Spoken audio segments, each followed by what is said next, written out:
तो आप कह सकते हैं थोड़ा हरे निशान पे पॉजिटिव नोट पे शुरुआत गिफ्ट निफ्टी की जरूर होती हुई दिखाई दे रही है। 17-18 अंक ऊपर इस समय गिफ्ट निफ्टी है 22,600 के करीब। डाउ फ्यूचर्स में हालांकि हम देख रहे हैं इसके ठीक विपरीत 60 अंकों की कमजोरी नजर आ रही है। नाज़िक फ्यूचर्स की बात करें तो ये भी फ्लैट टू नेगेटिव ट्रेड कर रहा है। एशियन स्पेस में जापानीज मार्केट निके, इसमें कुछ समय पहले तक ट्रिपल डिजिट गेन्स थे, लेकिन अब ये घट गए हैं। 65 अंकों की ही स्ट्रेंथ यहाँ पर दिखाई दे रही है। और स्पेस में अभी तक जितने मार्केट्स खुले हैं, एशियाई बाजार खुले हैं, उनमें मिला जुला सा ही रुझान देखने को मिल रहा है। हमारे मार्केट्स में कल छुट्टी थी, लेकिन अंतर्राष्ट्रीय बाजारों में 2 दिनों में बहुत उठापटक दिखी है। सोना बिल्कुल सपाट कारोबार कर रहा है, चांदी में दायरेबंद ट्रेड देखने को मिल रहा है, लेकिन कच्चा तेल प्रेशर यहाँ पर लगातार बना है, $72 के पास है। क्या कुछ हुआ है अंतर्राष्ट्रीय बाजारों में? जब हम छुट्टी पर थे तो किस तरह का मूवमेंट वहां देखने को मिला, कैसी क्लोजिंग रही और कौन से महत्वपूर्ण डेटा पॉइंट्स आइए सब समझ लेते हैं। पूजा हमारे साथ जुड़ चुकी है। पूजा, मॉर्निंग, एक दिन की छुट्टी के बाद हम लौट रहे हैं जी, क्या कारनामा यूएस मार्केट्स में हुआ है? काफी मिला जुला कारोबार वहां पर देखने को मिला। हालांकि थोड़ा उतार चढ़ाव भी था यूएस के बाजारों में। एक समय तो ऐसा था कि दिन के ऊपरी स्तर पर आ गए थे, अच्छा खासा कारोबार हो रहा था। एनवीडिया के जब नतीजे आए उसके बाद हमने देखा कि तेजी भी आई थी, लेकिन उसके बाद हमने देखा कि ऊपरी स्तरों से सभी अमेरिकी बाजार बंद हुए। डाउ जोन्स 188 अंक करीब नीचे बंद हुआ और S&P 500 और नैस्डैक भी ऊपरी स्तरों से गिरकर सपाट क्लोजिंग यहाँ पर देखने को मिली है। वहाँ पर चिंता ये है कि अभी भी ट्रेड पॉलिसी को लेकर ट्रम्प की तरफ से लगातार किस तरह के फैसले आ रहे हैं, उसको लेकर अभी तक चिंता बनी हुई है।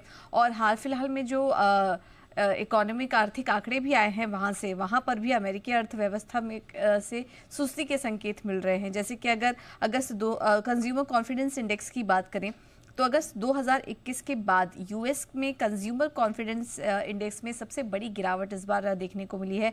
ये जो इंडेक्स की रीडिंग आई है वो 98.3 पर आई है। 102 का अनुमान था, 102.7% का 7 का अनुमान था, तो उसके सामने काफ़ी कमज़ोर नंबर्स देखने को मिले हैं। कंज्यूमर कॉन्फिडेंस की बात करें तो जो नए घरों की बिक्री के आंकड़े हैं वो भी आए हैं और वहां पर भी 10.5% की गिरावट देखने को मिली थी। जो अनुमान लेकर चल रहे थे वो 6.7 लाख का था, लेकिन उसके सामने 6.5 लाख के आंकड़े देखने को मिले हैं। तो इस फ्रंट पर भी हमने देखा कि जो आंकड़े निकल कर आ रहे हैं वो कमज़ोर हैं। तो अभी तक जो डेटा पॉइंट्स आए हैं, रिटेल बिक्री के आंकड़े वो भी कमज़ोर ही थे। तो अभी तक जो डेटा पॉइंट्स निकल कर आ रहे हैं अमेरिकी अर्थव्यवस्था से, वहाँ पर सुस्ती के संकेत नजर आ रहे हैं। हालांकि इस बीच एनवीडिया ने भी अपने नतीजे जारी किए। थोड़ा एक सपोर्ट वहां पर नैस्डैक को मिला क्योंकि एनवीडिया के नतीजे काफ़ी मजबूत थे। अगर टॉप लाइन बॉटम लाइन दोनों फ्रंट पर देखेंगे तो अनुमान से बेहतर नतीजे आए और गाइडेंस भी काफ़ी मजबूत नजर आई। इससे नैस्डैक को थोड़ा बहुत सपोर्ट मिला, लेकिन और एनवीडिया भी करीब 3% चढ़कर बंद हुआ। अब देखना होगा कि उसका असर बाकी आईटी स्टॉक्स पर आज कैसे देखने को मिलता है, लेकिन इससे भी सहारा नहीं मिल पाया और हमने देखा कि जो आर्थिक आंकड़े आ रहे हैं उस पर जो यूएस के बाजार थे वो ज़्यादा रिएक्ट करते हुए नजर आए। इसके अलावा बाकी संकेत, जैसा कि अभी थोड़ी देर पहले बात कर रहे थे, अगर वो देखें तो कच्चा तेल 2.5 महीने के निचले स्तर पर आ चुका है। ये जो संकेत मिल रहे हैं उसके चलते ब्रेंट क्रूड $73 के नीचे लुढ़क गया है और लगातार हम देख रहे हैं कि दूसरे दिन यहाँ पर दूसरे हफ्ते गिरावट देखने को मिल रही है। रूस यूक्रेन युद्ध विराम के आसार हैं तो उससे भी ये कुछ संकेत यहाँ पर दिखाई दे रहे हैं। सोना $2,900 के ऊपर अभी भी बना हुआ है, सपाट है। और डॉलर इंडेक्स की बात करें तो 106 के नीचे यहाँ पर बंद होते हुए दिखाई दिया।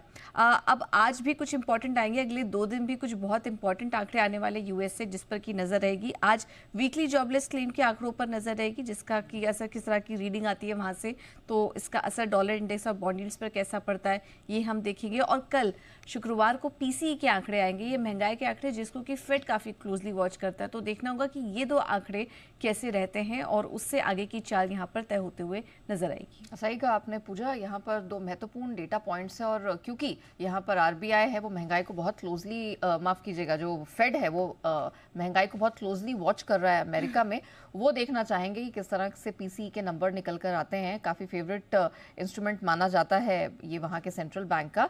उससे निर्धारित होगा कि आगे जाके ब्याज दरों को लेकर किस तरह की वो पॉलिसी अपना